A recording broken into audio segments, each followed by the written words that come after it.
tente de protéger mes enfants contre une injection expérimentale et de la violence familiale grave. Depuis 1 an et demi, je peux voir mes enfants que 5 heures ou 2 semaines, sous supervision. Nous sommes pris en otage. On m'a menti, complètement mis de côté. On m'a discriminé, menacé et bafoué dans mes droits fondamentaux ainsi que mes enfants, dans les codes de loi et d'éthique. Je suis la maman. Je les ai portés dans mon ventre. Je les ai allaités. Je les ai éduqués et aimés d'un amour inconditionnel. Nous subissons de la violence familiale et de l'aliénation parentale. Et je qualifie cette violence de torture psychologique grave. C'est inacceptable. On ne vous laissera pas faire.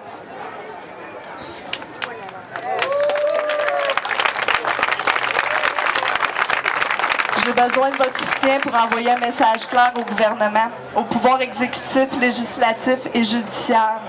Parlez de la primauté parentale, parlez-en, parlez-en, c'est important. Parlez de l'aliénation parentale, parce que je veux juste vous dire quelque chose, là.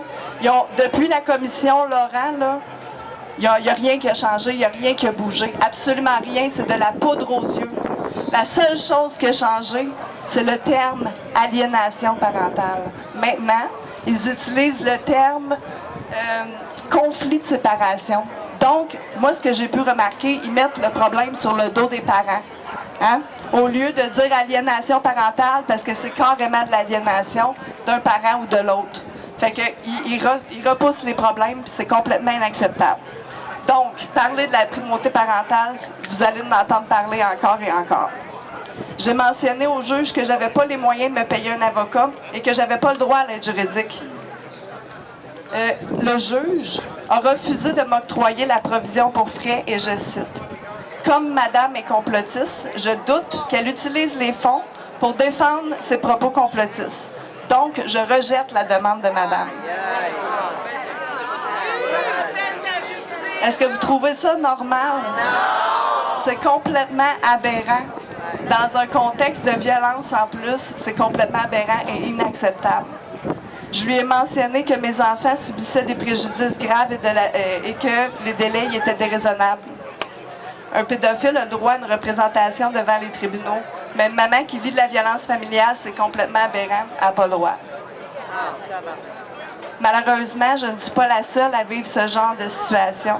C'est pourquoi j'ai décidé de me lever et de rendre ma cause publique, afin de faire bouger les choses, afin de protéger les enfants et les familles biologiques.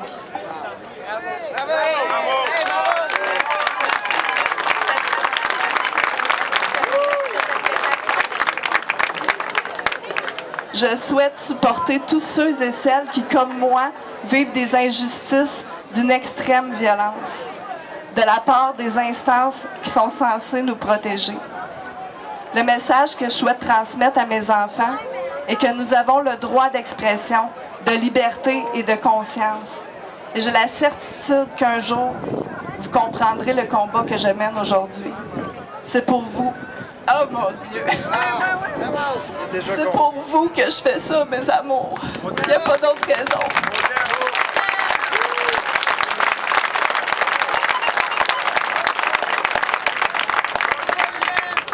Merci de me supporter dans ma cause qui touche énormément de familles comme la mienne. Les choses doivent changer, absolument, car leurs décisions causent des séquelles graves à nos enfants. Protégeons nos enfants contre la violence et la tyrannie, c'est un devoir, une obligation. Je vais récupérer mes enfants et envoyer un message clair. Laissez nos enfants tranquilles! Je souhaite entamer des procédures contre le juge qui a manqué à son devoir. Je refuse de me soumettre au décret liberticide et génocidaire.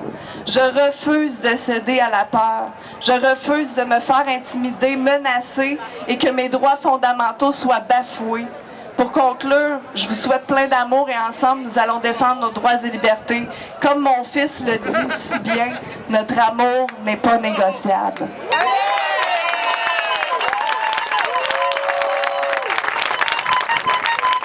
Bonjour.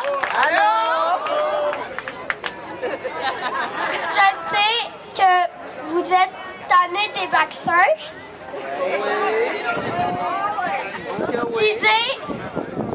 Si vous autres, on est tanné des vaccins. On est tanné du virus.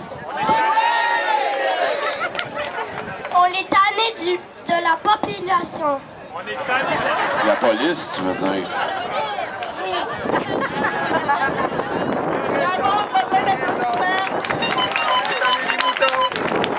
Donc, moi, je trouve ça merveilleux de voir des enfants comme ça qui ont des messages à dire. Donc, bravo, bravo. On continue encore les discours. S'il y a d'autres personnes, je vois Michel qui est là. Michel, tu me vois-tu, Michel? Si ça te tente de venir, je te l'ai offert tantôt. Je t'ai pas oublié. Non? OK. Oui, un dernier message de Mylène. Oui, j'ai un dernier petit message qui vient de, je cite, Kellyanne Wolf et sa sœur de Canada Unity. Ce sont les femmes qui vont gagner cette guerre, mais seulement avec le support de vrais hommes. On fait ceci car nous avons un devoir, c'est de se protéger les uns les autres, mais surtout parce que nous avons une obligation, celle de protéger nos enfants. Tous ceux qui ont de la difficulté à garder leurs droits et leur liberté, ce que j'ai découvert, c'est que la clé de la liberté réside dans le mot « unité ». Pas dans les mensonges que le gouvernement et les médias essaient de nous faire croire. Je veux dire la vraie unité, celle basée sur les principes du Christ, l'appel à nous aimer et à nous respecter les uns les autres, et quand c'est nécessaire, de se pardonner. Nous avons tous souffert sous l'emprise de la tyrannie médicale. Et nous allons continuer de souffrir jusqu'à temps que nous soyons capables de mettre nos différends et nos égos de côté, afin de se rejoindre ensemble dans l'unité avec une seule voix.